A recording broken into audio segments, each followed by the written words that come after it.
आज Doubtnut app download करें। Doubtnut पर अपने सभी गणित, रसायन विज्ञान, भौतिक विज्ञान और जीव विज्ञान के डाउट्स का करो सफाया। बस प्रश्न की फोटो खींचो, एक ही प्रश्न को क्रॉप करो और तुरंत वीडियो सोल्यूशन पाओ।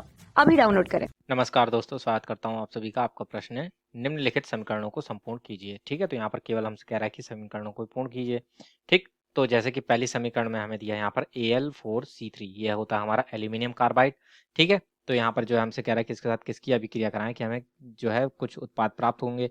ठीक, और उत्पाद के रूप में जो है हमें 2 उत्पाद प्राप्त हो रहे हैं। ठीक है ना, तो जब हम एल्यूमिनियम कार्बाइड की जो है वह जल अपघटन की अभिक्रिया कराते हैं, यानी कि इसकी जो है हम जल के साथ अभिक्रिया कराते हैं, तो इसके फलस्वरूप जो है हमें यहाँ पर वह मेथेन प्राप्त होती है, यानी कि CH4 प्राप्त होती है तथा एल्यूमिनियम हाइड्रोक्साइड प्राप्त होती है, यानी AlOH का होल थ्राइस प्राप्त होता है। ठीक, तो अभिक्रिया को यहाँ पर संतुलित करें तो यहाँ पर जो ये जल के हैं 12 अणु भाग लेते हैं अभिक्रिया में, जिसके फलस्वरूप 3 अणु जो है हमें मेथेन के प्राप्त होते हैं और 4 अणु एल्यूमिनियम हाइड्रोक्साइड के प्राप्त होते हैं। ठीक है, तो ये हमें यहाँ पर क्या प्राप्त हुआ, मेथेन। ठीक, तथा दूसरी अभिक्रिया देखें हम, तो दूसरे में हमें यहाँ पर क्या दिया है, CH4 प्लस O2, यानी कि मेथेन की जो है हमें यहाँ पर जो है वह ऑक्सीकरण कराना है। ठीक है, और यहाँ पर देख सकते हैं कोई उत्प्रेरक नहीं दिया है चूंकि अभिक्रिया में। ठीक, तो ये जो है हमारा साधारण रूप से जब हम इसका जो है वह दहन कराते हैं मीथेन का, ठीक है, तो इसके फलस्वरूप हमें जो है यहाँ पर वह कार्बन डाइऑक्साइड और जल प्राप्त होता है। ठीक है, तो यहाँ पर ऑक्सीजन के 2 अणु अभिक्रिया भाग लेते हैं और यहाँ पर हमें प्राप्त होगी CO2 प्लस H2O। ठीक है, तो इस प्रकार से ये जो हमारी दूसरी अभिक्रिया जो है वह भी पूर्ण हो जाती है। तीसरी अभिक्रिया में देखें तो यहाँ पर हमें क्या दिया है, CH2 प्लस O3, यानी कि ये जो होती है ये CH2 डबल बॉन्ड CH2 जो होती है हमारी एथिलीन होती है। इसकी अभिक्रिया जब हम यहाँ पर O3 यानी कि ओजोन से कराते हैं तो इसके फलस्वरूप हमें यहाँ पर जो है वह फॉर्मेल्डिहाइड प्राप्त होता है।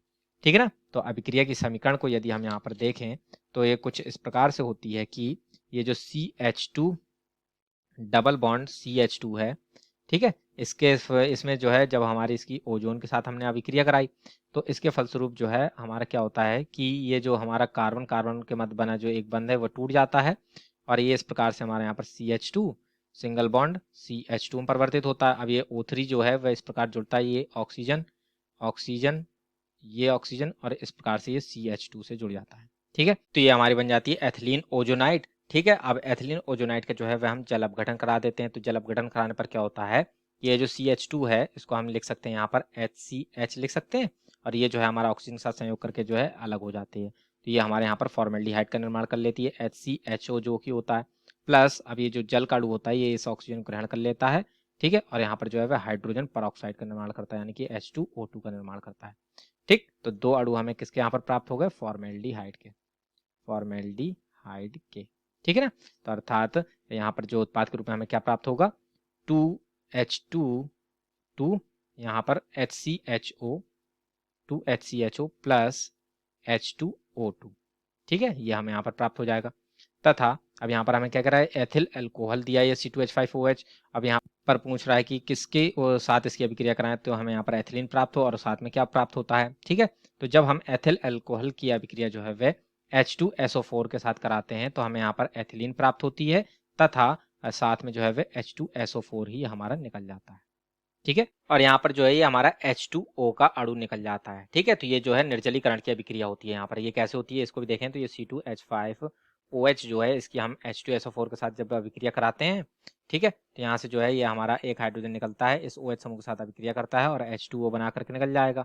ठीक है, यही वाला H2O ये निकल गया तथा अब आगे क्या होगा कि यहाँ पर जो ये HSO4 बचेगा ये हमारा C2H5 के साथ जुड़ जाएगा, यानी C2H5HSO4 का निर्माण करेगा, यानी एथिल हाइड्रोजन सल्फेट का निर्माण करेगा।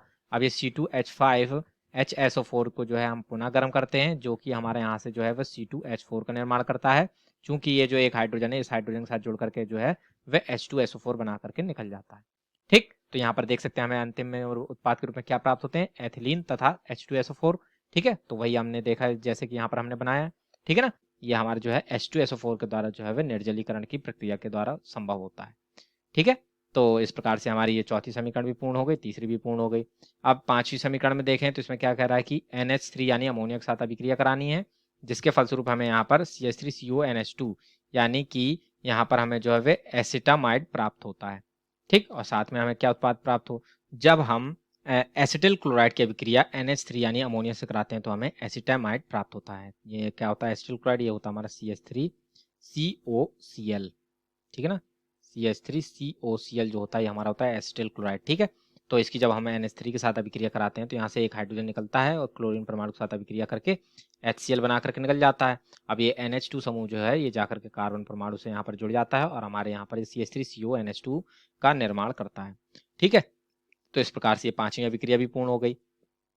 अंतिम अभिक्रिया में क्या कह रहा है कि ये जो CH4 है मेथेन की जो है वो कह रहा है HNO3 के साथ अभिक्रिया कराइए, यानी कि इसका नाइट्रीकरण कराना है। तो HNO3 को जो है हम लिख सकते हैं HONO2, ठीक है।